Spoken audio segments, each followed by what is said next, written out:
Oh man, Mr. Ball. In 1969, an Adventure magazine reporter named Milt Macklin flew to New Guinea with his film crew to shoot a documentary about a missing person who had gone missing in that area. Milt's hope was he was actually going to find this Oh, this shit tripping. Hold on, y'all. Why in the hell did that do that, bro?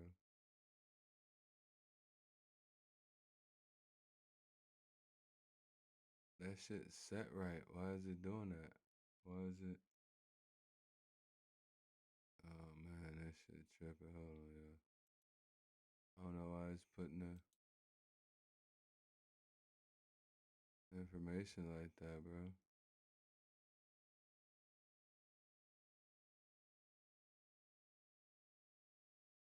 I think I know why right there.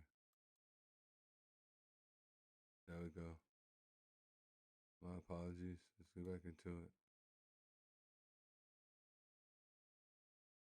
missing person and capture it on film, really pushing his documentary over the top. But despite shooting all this footage and looking all over the place, they never found the missing person. And so Milt ultimately went back home and just put all the footage in storage, never even watched it. Well, 40 years later, that footage got pulled out of storage because another crew wanted to make a documentary about this missing person, and when they watched this footage, they found something totally unbelievable on it. And so today, I'm going to tell you the story of what they found, and then more importantly, what it revealed about this missing person.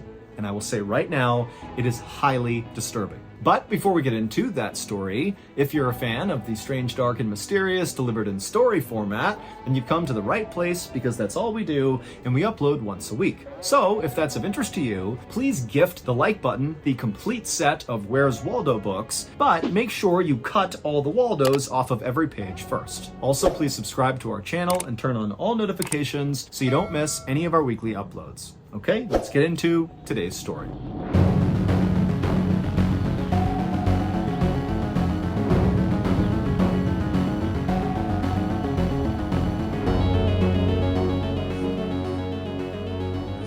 On the morning of Saturday, November 18th, 1961, a 23-year-old man named Michael Rockefeller reached down and grabbed the pull cord that was connected to the outboard motor that was on the boat that Michael was riding in.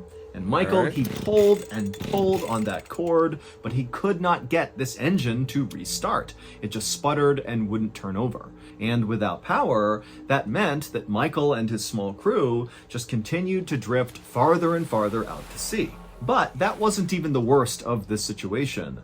The boat that Michael and his crew were on, which was a 40-foot long catamaran, it was two handcrafted canoes tied together, well, it was starting to sink. Minutes before, Michael and his crew had been happily traveling along the beautiful green jungled coast of New Guinea when they had to cross over this area where the water was particularly turbulent. There was this river in New Guinea that was feeding out to the Arafura Sea, which is where Michael and his crew were, and where this brown river met the blue water, it became very choppy with lots of rough waves. And so as Michael and his crew tried to cross that area, the waves came on board, they flooded the engine, it shut off, and then as more and more waves landed inside the boat began to sink. The reason why Michael and his crew were even out here and taking these chances to begin with is because Michael wanted to go see this tribe called the Asmats that lived in New Guinea, basically right past this area where this river was. They lived right on the coast. Michael was obsessed with the artwork that the Asmat tribe created. In particular, the very unique... See, bro, these people, they be going out here, man, and they be messing with these tribes, man, and these tribes done been just with their people, you know, for years upon years upon years upon years, dude. And these people trying to come in there. Some of them are nice, man, but some of them, man, they cannibals, bro. They'll take you out, bro. I'm telling you, these fools be tripping. Pole. These poles are created by the master carvers within the Asmat tribe. What they do is they take a single piece of wood and they etch it away until it looks like it's a bunch of men standing on each other's shoulders. Now, these bis poles are totally beautiful and intricate and wonderful to look at, but the Asmat tribe doesn't make them for art. They make them because they believe they contain the souls of the warriors from their tribe who have been killed in combat. And until the Asmats avenge these downed warriors, basically until the tribe kills their enemies, these souls remain trapped in these bis poles, which means the Asmats don't really ever get rid of these poles. They don't sell them. They don't throw them away. They are just part of their culture and society. Look at that, man. And they do that from just the little bitty damn tools, bro. The little bitty damn tools that they have. That's crazy. But months ago, Michael had come and visited the Asmat tribe. He had learned about these bis poles and what they meant, and he believed he had successfully negotiated a deal where he would barter some of his own goods in order to get one of their bis poles. But even though Michael gave them all the things he had offered, they had not in return sent the bis pole. And so now Michael was coming back to hopefully be able to claim the bis pole and take it with him. But as Michael sat in his sinking catamaran, watching the muddy shores of New Guinea get farther and farther away as he drifted farther and farther out into the Arafura Sea, the last thing on his mind was the bis pole. He needed to figure out what they were going to do. Michael's crew consisted of 3 other people. There was a French anthropologist named Rene, and there were 2 teenagers who were actually Asmat guides, and their names were Simon and Leo. And so after Michael was unable to start the engine up, all 3 of them took their turn yanking on the cord, but they too could not get it to start. Finally, Simon and Leo spoke up, and they said to Michael and Rene that at this point they believed their only hope was abandoning the catamaran, jumping into the ocean, and swimming to shore, which for now was about a half mile away, but they were drifting so quickly out to sea that if they waited any longer, they might be too far away to actually make that swim. But Rene was not a good swimmer at all, and Michael was just not ready to totally abandon ship and leave this thing out here to sink, because on board the catamaran was all this stuff he had brought along, like tobacco and fishing line and clothes and candy and all this different stuff that he knew this tribe wouldn't have, and he could use it as leverage to continue bartering to get his bis pole and to get other artwork they might be offering. And so even though Michael understood that obviously this catamaran and everything on it is going to sink into the ocean at some point, he just wasn't there mentally to jump off now and just kind of abandon all this stuff. And so a decision was made that the 2 Asmat guides, the 2 teenagers, Simon and Leo, they on their own would jump out, swim to shore, and try to get help, while Michael and Rene stayed back and waited for that help to come. And so a few moments later, the 2 teenagers jumped into the water and began their long swim to shore. And as they did, Michael watched, and it suddenly dawned on him just how far away he was from his own home. It had been months since Michael had last showered, so he smelled terrible. He was totally sunburned and caked in dirt, and his hands were rough and calloused from all the rowing he was doing. But this was not really Michael's real life, because Michael was not from New Guinea or from anywhere near here. He was actually from America, where his family was one of the most well-known, influential, and richest families ever, like in the history of humanity. You know, it's always the people that got rich families that be going off and fucking niggas be coming up missing and shit, boy. That's crazy as hell, boy. Come on now. The Rockefeller family are in like the top 10 of the most powerful people that nigga ever. Part of the Michael's Rockefeller grandfather family? was the oil tycoon John D. Rockefeller, who at the time was literally the richest man in the world. And Michael's father, Nelson Rockefeller, was at the time the governor of New York and the future vice president of the United States. But despite having these unbelievable resources at his disposal, Michael was not compelled to kind of be a Rockefeller. Instead, he found his calling in the wilds of New Guinea. He had first come here 7 months earlier with a team of Harvard University filmmakers who were looking to document a very remote tribe. And Michael just fell in love with the adventure of this trip, even though on this trip, while they were filming a battle between this remote tribe and another tribe, Michael got shot accidentally in the shoulder with an arrow. So despite being wounded effectively in combat,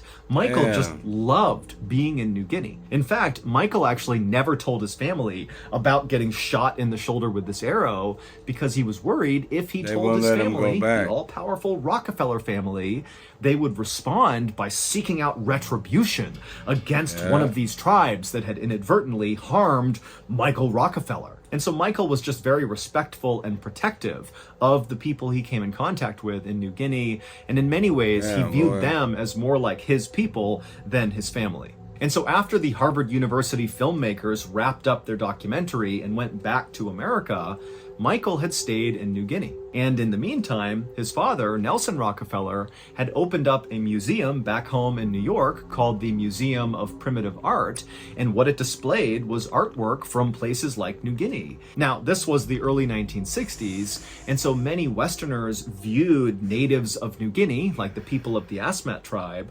Man, what y'all think about people, man, that be going out? I mean, like, I don't know, man. I wouldn't go be messing with none of these tribes, man. For one, I don't understand them. For two, I don't think the translators be quite understanding. And for three, I just won't do it, bro. Fuck around and get an arrow, nigga, poison ivy arrow. Fucking torpedo out, bro. As being very primitive and backwards. And so as a result, there was a lot of people that were drawn to this new museum in New York just for the spectacle of it, to see what these primitive backwards people were creating. But Michael felt like he had a deeper understanding of the natives of New Guinea, and he felt like it was his responsibility to go out and find the incredible artwork all around New Guinea, including like the Bispoles from the Asmat tribe, and send that artwork back to his father to be put up in this museum so that it was more than just a spectacle. Michael wanted the people of the West to appreciate and respect the natives of New Guinea the same way he did, and he believed through art he could do that. And so Michael had teamed up with René, the French anthropologist, to go all around New Guinea to find this artwork to send back to his dad. Hi, Barbie! Hi, Ken! In Barbie Land, cats are easy to take care of because they're gonna get his head. A few hours after Simon and Leo had leapt off the sinking catamaran and began their swim to shore, Michael and René had no idea if they'd even made it to shore. They hadn't seen anybody show up to rescue them, and so as far as they knew, they had no idea how close they were to being rescued or not. And as they looked down, they saw their catamaran was sinking lower and lower in the water. And so at some point, Michael and René just grabbed buckets and began bailing the water out of the catamaran, which was totally useless. The water was coming in way too quickly, but they had nothing else to do, and so they're... What they thinking, bro? They're in the middle of an ocean. Their little catamaran boat got a hole in it, and they taking buckets and scooping the water out there, bro. Like they gonna stop that? Come on, man. You in the whole damn ocean, bro. Bailing the water out, and then a rogue wave comes through and flips the entire catamaran over, sending Michael and René into the sea. And so luckily, Michael and René were able to swim to the surface. They swam over to the now upturned catamaran, but there was an air pocket kind of trapped underneath it, and so it was staying afloat.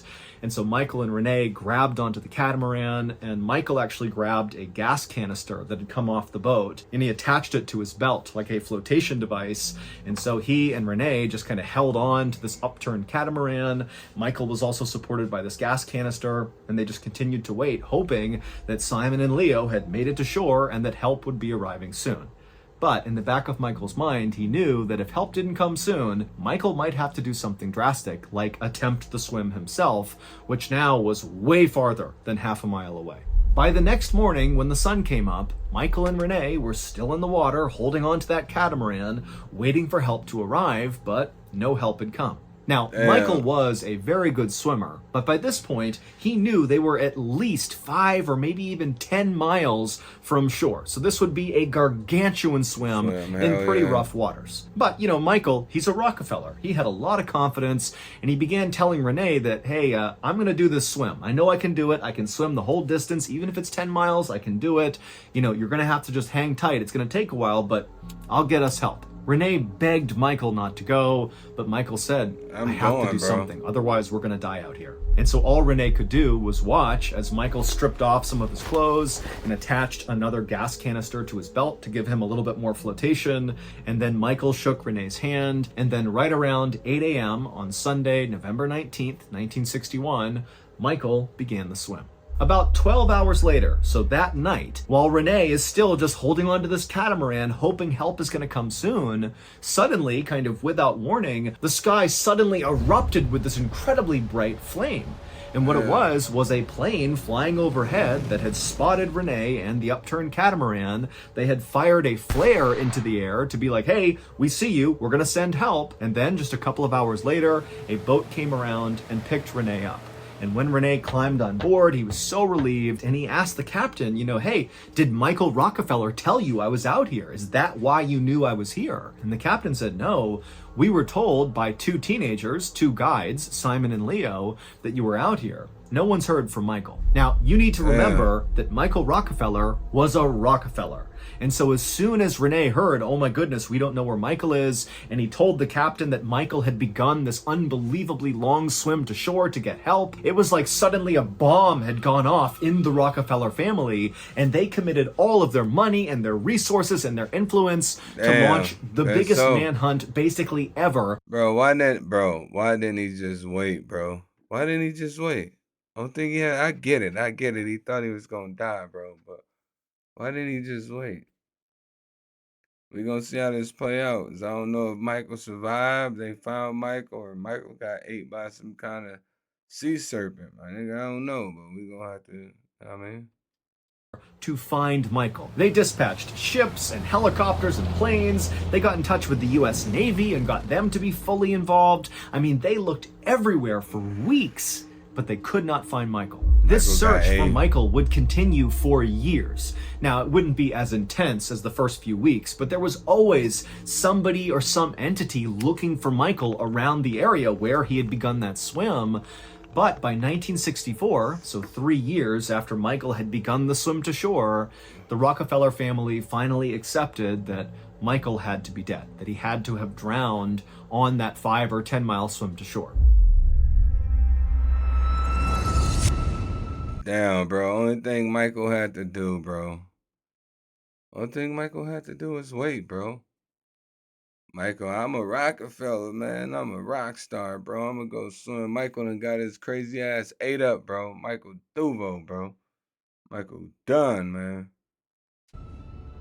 For the last 60 years, I've been a hardcore whale mail enthusiast. Every morning I wake up and break out my quill and parchment. I draft up the various messages I need to send to my team. And then after slapping those in my backpack, I dive into the ocean. And I swim out until I encounter a whale. And then I jump on its back and I spend 45 minutes wrestling with it until I've secured my packages to its hefty trunk. And then I leap off that beast, wish it good luck, swim to shore, and wait for my mail to get delivered. But despite how glorious this shipping system sounds, unfortunately, in the past 6 decades, not one whale has understood it was my courier, and so as a result, all of my mail has gone undelivered. So, after 60 years, I finally decided to give up on whale mail and join the future and entrust all of my shipping needs to Stamps.com. For 25 years, Stamps.com has been helping businesses save time and money. With Stamps.com, all you need is a computer and a printer. They even send you a free scale, so you'll have everything you need to get started. Stamps.com automatically tells you your cheapest and fastest shipping options. Also, you get access to all the USPS and UPS services that you need right from your computer anytime, day or night, no lines, no traffic, no waiting. So even though I know whale mail has a place in all of our hearts, it's time to free Willy and join Stamps.com.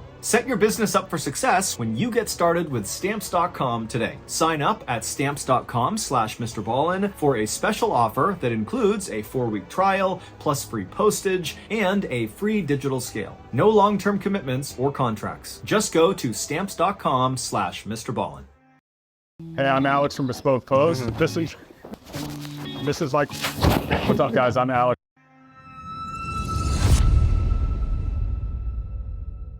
And when the family finally kind of accepted that that is what happened, that became the story in America about what happened to Michael Rockefeller.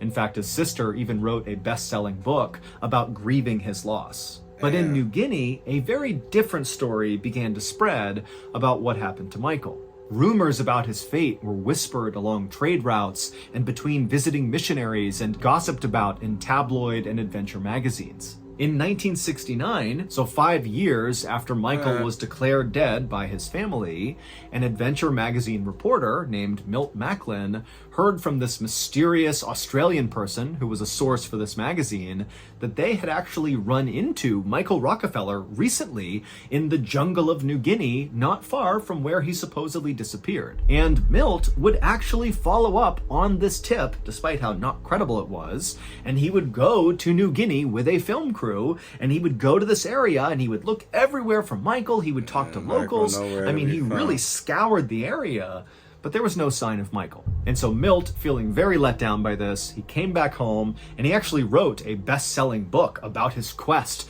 to find Michael Rockefeller. But crucially, even though he had shot all this footage, both at a distance and up close, of all these tribes in the area where Michael supposedly was, he and his team never really reviewed the footage. They basically shot all this footage while they were there looking for Michael, couldn't find him, and said, meh, and put the footage aside.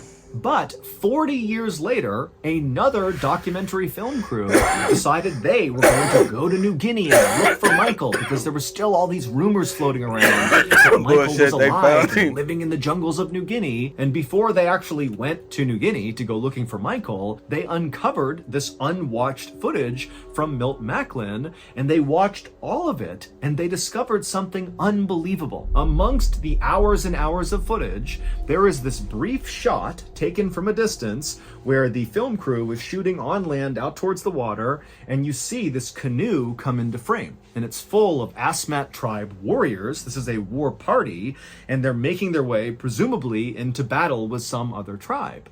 But amongst these big, strong men is one man who totally stands out because he doesn't look like the other Asmat warriors. He is a naked, bearded white man who, again, even though the quality of the film was poor, he totally looked like Michael.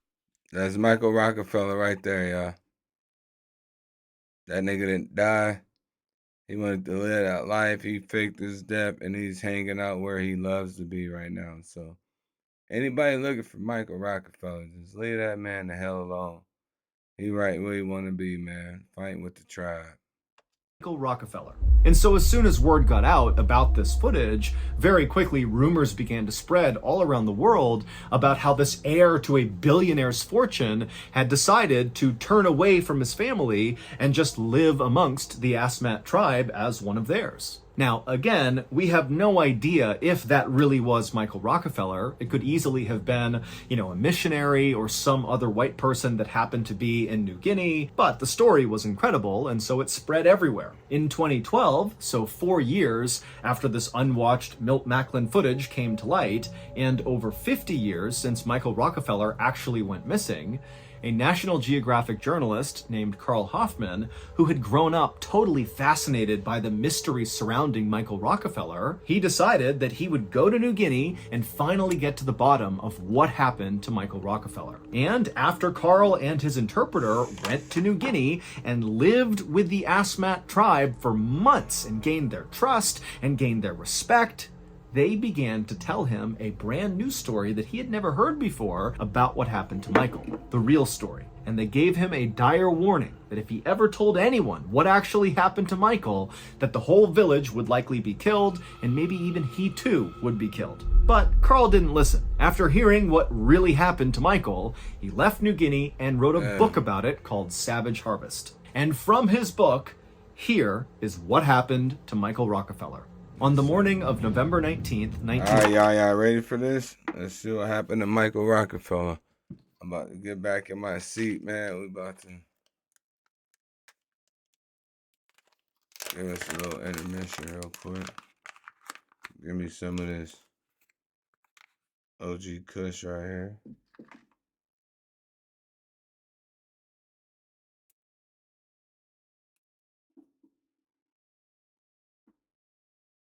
All right, let's get it. 1961, so roughly 24 hours after Michael had jumped into the water and began this 5 to 10 mile swim to shore to get help. 3 Asmat tribe elders named Finn, Ajim, and Pep sat amongst 50 other tribe members in 8 long canoes. And they weren't going anywhere. They were just kind of resting at the mouth of this river, the same river that dumped out into the Arafura Sea, which is exactly where Michael and his crew had ran into all those rough waters and overturned, causing their whole situation. And so all these tribes people are just sitting there in their canoes. Some of them are smoking loosely wrapped cigars. Others are chewing on flour made from a palm plant called sago. And they're all naked, minus a couple of bands around their knees and their elbows, and some of them had very intricate piercings in their noses and their ears, but they're all just kind of sitting there. It was a long day and they're enjoying some peace and quiet. But then suddenly, Ajim, one of the elders, noticed something making its way into the river from the sea. It was this white thing kind of slithering towards them, and immediately Ajim called out to the others to look, there's something over there. It's a white crocodile, it's a serpent, it's something. And they all look, and they're watching, and slowly this white thing is moving its way closer and closer to them. And so, not wanting to be caught off guard, the entire group got ready and began paddling over to see what this thing was, because if it was a threat, they could deal with it. If it wasn't, so be it. And so as these 8 canoes converged on this white thing, some of them had their spears up ready to attack. But when they finally saw what this creature was, they realized it was not some serpent or crocodile or something. It was a white man, and he was floating on his back, and he had these weird flotation devices on, but he was not a threat. And so right away, all the tribesmen, they put down their spears, they kind of laugh, thinking that they were in danger for a second. And this white man, who was Michael Rockefeller, he rolled over and he looked up and he couldn't believe what he was seeing. He's just swam like 10 miles to get here, and he's seeing the tribe that he had come to see in the first place. They've come here to rescue him. And so practically crying with relief, he turned around and grabbed one of their canoes. And as soon as he did, one of the elders, Pep, looked down at Michael holding onto his boat, and then Pep looked up at the other 2 elders, Finn and Ajim, and they just stared at each other, then back at Michael, then back at each other, and then they nodded in agreement. And then Pep helped Michael into the boat. Michael immediately just laid in the middle of the boat. He was so exhausted from that swim. Michael didn't die, bro. They did all that searching for Michael. And Michael got saved by the people he was going to see originally. See? That reminds me of a story where this dude was a billionaire. I think it was he was I don't know where he was from, but he ended up in California, bro, on Skid Row. He said he got tired of people kissing his ass. They was doing a little, news deal down there, and did an interview with him. Fucking said he just wanted to be, he was tired of the ass kissing. But he was so relieved, and he just laid there while the tribe kind of got back into position. They turned their canoes around and began paddling back up the river, back inland. And as they paddled, they began this very strange chant. All 8 canoes, all 50 plus members of the tribe, all in unison began this chant. And Michael, he had studied the Asmat tribe and felt like he knew a lot about their culture, but he had never heard this particular chant before. And so he was enchanted by it, and he tried to ask them, what does this mean? But they just completely ignored Michael and just continued to paddle and chant. And so Michael just laid there listening, getting carried along to safety, when all of a sudden the chant... Bro, don't tell me they ate him. Chanting stopped, and the canoes turned and kind of made their way into this little inlet that led to a clearing right on the shore.